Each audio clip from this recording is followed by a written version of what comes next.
Hello everyone. तो चलिए start करते हैं आज की वीडियो और ये पार्ट 2 होगा हमारा क्लास 12 के बिजनेस स्टडीज़ के चैप्टर 10 यानी फाइनेंशियल मार्केट का। तो हमने इसके बारे में इंट्रोडक्शन पढ़ लिया था और ये पढ़ा था कि फाइनेंस मार्केट जो होता है दो तरह के होते हैं, कैपिटल मार्केट होता है, एक मनी मार्केट होता है।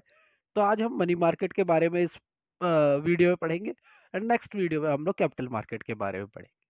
ठीक है, तो चलिए स्टार्ट करते हैं फिर इसी के साथ कि मनी मार्केट यानी मुद्रा बाजार होता क्या है। तो यह छोटी अवधि की निधियों का बाजार होता है, यानी it's a market for short term funds. Short term funds आप यहाँ से ले सकते हैं।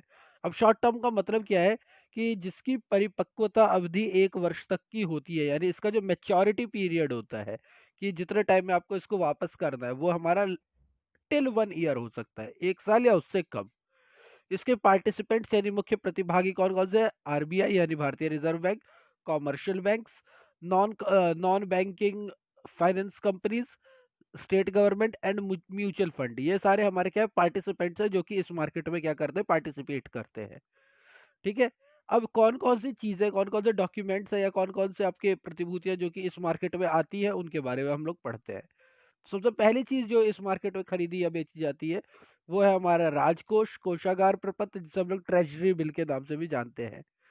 ट्रेजरी बिल इन्हें केंद्रीय सरकार की तरफ से भारतीय रिजर्व बैंक द्वारा जारी किया जाता है, यानी they are issued by central government, they are issued by RBI in in behalf of central government. RBI launch करती है बिहाफ ऑफ सेंट्रल गवर्नमेंट। इनकी परिपक्वता की अवधि 1 वर्ष से कम होती है, यानी कि their maturity period is less than a year.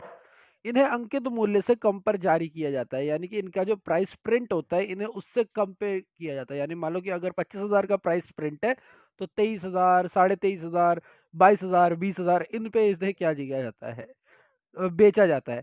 परंतु भुगतान के समय यानी कि जब हम इन्हें रिडीम करते हैं तो उस समय अंकित मूल्य दिया जाता है। ठीक है, राजकोष बिल 25,000 रुपए के न्यूनतम मूल्य है और इसके बाद बहुगुणन में भी प्राप्त होते हैं। यानी कि मिनिमम जो इसकी अमाउंट होती है वो 25,000 होती है और इसके ऊपर जो है मल्टीपल 25,000 के मल्टीपल ही हमारे चलते हैं, यानी 25,000, 50,000, 75,000, 1 लाख, इस तरीके से हमारे ट्रेजरी बिल की कॉस्ट आती है। अब ये 25,000 की कॉस्ट है तो बात ये होगी कि ये 25,000 पर हमें नहीं बेचेगी, हमें वो कितने में बेचेगी? 23,000, 22,000। और जब वो हमसे खरीदेगी यानी कि गवर्नमेंट हमसे दोबारा खरीदेगी तो वो हमें 25,000 रुपए दे देगी, तो हमें 2,000 का प्रॉफिट हो गया ना। यह एक विनिमय साध्य प्रलेख होता है, यानी it's an exchange exchange certificate कह सकते हैं, एक्सचेंज डॉक्यूमेंट जिनका स्वतंत्रतापूर्ण हस्तांतरण किया जा सकता है, यानी दे आर इजीली ट्रांसफरेबल। यानी आपने खरीदा, अब जरूरी नहीं कि आपको ही उसको मेच्योरिटी पीरियड में वापस करना है, आप किसी और को दे सकते हो, उससे 25,000 रुपए ले सकते हो। ठीक है, इन्हें सुरक्षित निवेश यानी दे आर सुरक्षित निवेश समझा जाता है because they are secure investment. इन पर कोई ब्याज नहीं दिया जाता, यानी there is no interest paid on this, बल्कि कटौती पर जारी की जाती है, यानी अमाउंट में क्या होता है, डिडक्शन होता है, उस पे इसे जारी किया जाता है। दूसरा हमारा होता है वाणिज्यिक पत्र, जिसे हम लोग कॉमर्शियल पेपर भी कहते हैं। तो कॉमर्श जिसे तिजारती बिल, यानी ये दूसरा हिंदी में नाम है तिजारती, बट हम लोग कॉमर्शियल पेपर भी कहते हैं। यह एक अल्पकालीन आरक्षित वचन पत्र होता है, यानी it's a short term reserve promise letter, जिन्हें विशाल एवं उधार प्राप्त कंपनियों द्वारा अल्पकालीन आरक्षित ब्याज दर से कम दर पर नकदी उगाने के लिए जारी किया जाता है। यानी कि जो हमारी बड़ी कंपनीज होती है, यानी कि जो लार्ज इंटरप्राइजेस होती है, वो इन्हें लॉन्च करती है और इन पर वो क्या करती है, एक आपका रिजर्व कर देती है इंटरेस्ट रेट, कि भैया इतना इंटरेस्ट रेट है, इतना तो हम आपको देंगे, आरक्षित ब्याज दर से कम दर पर नकदी उगाने के लिए जारी किया जाता है। यानी कि अगर मार्केट में चल रहा है कि 5% इंटरेस्ट रेट पे हम आपको देंगे, ये 3% पे कर सकती है, 4% पर क्या कर सकती है, पैसा उठा सकती है मार्केट से। इनकी जो बेसिकली मैच्योरिटी पीरियड होती है 15 डेज से लेकर के 1 ईयर तक की हो सकती है, 15 दिन से 1 साल। ये मिनिमम साध्य एवं हस्तांतरणीय होते हैं, यानी कि they are exchangeable and transferable. ये एक हाथ से दूसरे हाथ जा सकते हैं, एक पर्सन टू पर्सन ट्रांसफर हो सकता है। इनका प्रयोग कार्यशील पूंजी की आवश्यकता, मौसमी आवश्यकता एवं ब्रिज फाइनेंसिंग के लिए किया जाता है। यानी जब आपको वर्किंग कैपिटल की जरूरत हो, जब आपको कहते हैं आपका सीजनल कोई रिक्वायरमेंट है उसकी जरूरत है, जब आपको ब्रिज फाइनेंसिंग करनी हो, तो इसमें जो कॉमर्शियल पेपर है इनका बड़ा यूज होता है।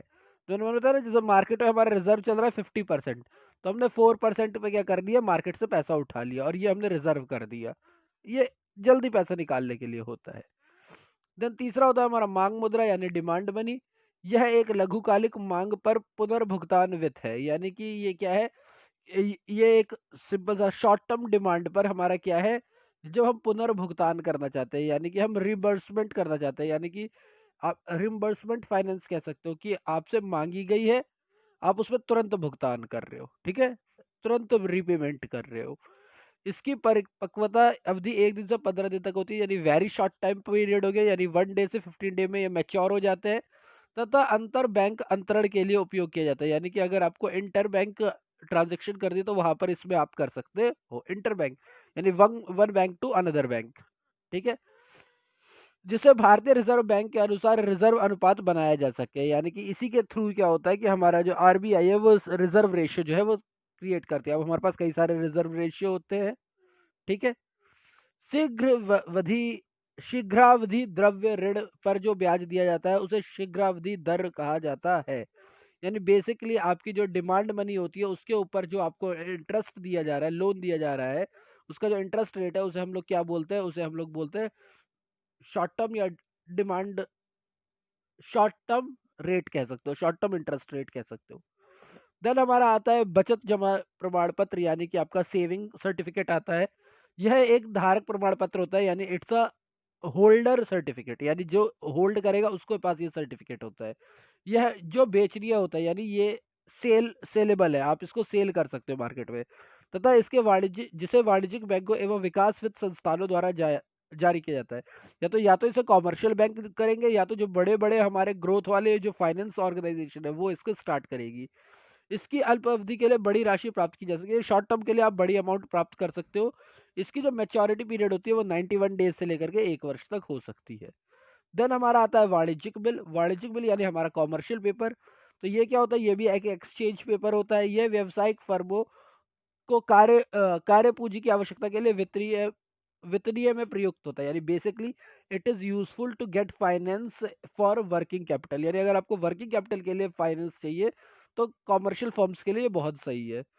इसका प्रयोग उधार क्रय विक्रय की दशा में किया जाता है, यानी कि अगर आप क्रेडिट पर सेल और परचेस कर रहे हो तो आप कॉमर्शियल पेपर्स का यूज कर सकते हो, ठीक है। आपने बिल ऑफ एक्सचेंज तो पढ़े है ना, बिल्स जिसे हम कहते हैं commercial bills, bill of exchange, bills receivable 11वीं क्लास में पढ़ा हुआ है।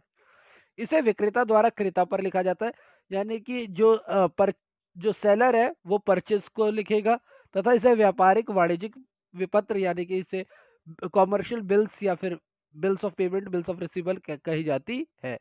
इसे दे तिथि से पहले भट्टे पर बैंक से बनाया जा सकता है, यानी कि होता है ना हम लोग कि डिस्काउंट रेट पर हम लोग पहले ही बैंक से क्या कर लेते हैं, कैश कर लेते हैं अपने बिल को। हमने किया हुआ है 11वीं में ये सारा सवाल, तो यही बात बताई हुई है, बिल्स की बात की हुई है, कॉमर्शियल बिल्स की।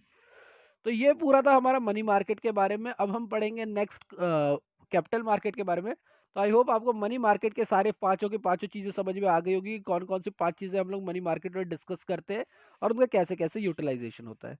So thank you for your time and stay safe.